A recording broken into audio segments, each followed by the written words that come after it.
പടച്ച തമ്പുരാനെ, ആരത് ഇപ്പൊ തന്നെ കുടിച്ചിക്കാണ്ട് പൗതിയാക്കിയേ? കുളിച്ചോ? അന്റെ പോറം ഞാൻ പൊളിച്ചു. ഞാൻ അന്റെ വാപ്പ പിലാച്ചോട്ടിൽ പോക്കിൽ കൊടുത്തിട്ടല്ലേ സാറേ ആരാ കുടിച്ചു എന്നുള്ളത് പാത്രം കൊണ്ട് എറിയ എന്റെ ഏട്ടക്കൗത്തി ഞാൻ അടുക്കേ കരഞ്ഞോ. നല്ലൊരു സാധനം കൊടുത്തിട്ട് അന്നെ തീർത്തേക്കെ. അത് എന്റെ കുടുംബത്തിൽ അടക്കുള്ളൂ, എന്റെ കുടുംബത്തിൽ അടക്കൂല. ആരെ കുടുംബത്തിൽ നടന്നാലും ഇച്ച തച്ച് കിട്ടാനുള്ള കിട്ടിയില്ലേ? കുഞ്ഞാപ്പു കുഞ്ഞാപ്പു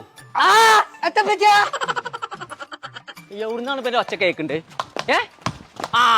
എന്താണ് ആരത് കുടിച്ചാണ്ട് പൗതിയാക്കിയേ? ഞാനല്ല, അതിന് ഓട്ടം ഉണ്ടാവും. ആരെ പറഞ്ഞു?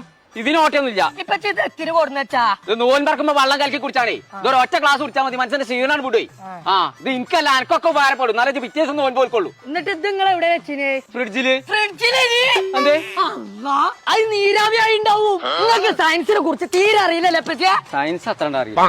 അങ്ങനെയാണ് ഫ്രിഡ്ജിന്റെ ഉള്ളിൽ വെച്ചാലോ കാർബൺ ഡൈ ഓക്സൈഡ് അതിന്റെ ഉള്ളിൽ കലർന്നു പോകും. അപ്പോൾ അതിന്റെ ഓക്സിജൻ ഉണ്ടല്ലോ പറ്റിയ നീരാവിയായിട്ട് മേലക്ക് ഇങ്ങനെ പൊന്തും. അപ്പോഴാ ഊഷ്മാവ് വരിക പറ്റിയ. ഉപ്പുമാവ് വരെ? ഉപ്പുമാവല്ല, ഊഷ്മാവ്. ഇതിന്റെ പേരെത്താണ്? റൂഹി. എന്നാ റൂഹ് കൊണ്ടുപോയിക്കണേ. തമ്പുരാനെ, റൂഹ് കൊണ്ടുപോയി. റൂഹ് കൊണ്ടുപോയി കഴിഞ്ഞാൽ എത്തും ബാക്കി ഉണ്ടാവില്ല. പക്ഷെ നിങ്ങൾക്ക് പൗതിയാലും കിട്ടിയില്ല പറ്റിയ. മട്ടുടിച്ചിട്ടാണ് റൂഹ് കൊണ്ടുപോയിന്നോ? ആരെ കുടിച്ചാൽ? ഞാനല്ലേ. പക്ഷെ അതിന് നല്ല ടേസ്റ്റ് ഉണ്ട് പറ്റിയ, നല്ല എനർജി ഉണ്ട്. ഇങ്ങനെയാണ് ഇത് കൊടുത്തു വെച്ചിക്കണതേ. എന്നാ നോമ്പ് ഓർക്കുമ്പോ ഇതായിട്ടാണ് നിങ്ങൾ വെള്ളം കളിക്കണമെന്നുണ്ടെങ്കിൽ ഞാൻ കുറി എല്ലാ നോമ്പ് നോക്കും തന്നെ. നല്ല ടേസ്റ്റ്. പുൽസു എന്തിനാ പാത്രം കൊണ്ട് എറിഞ്ഞു?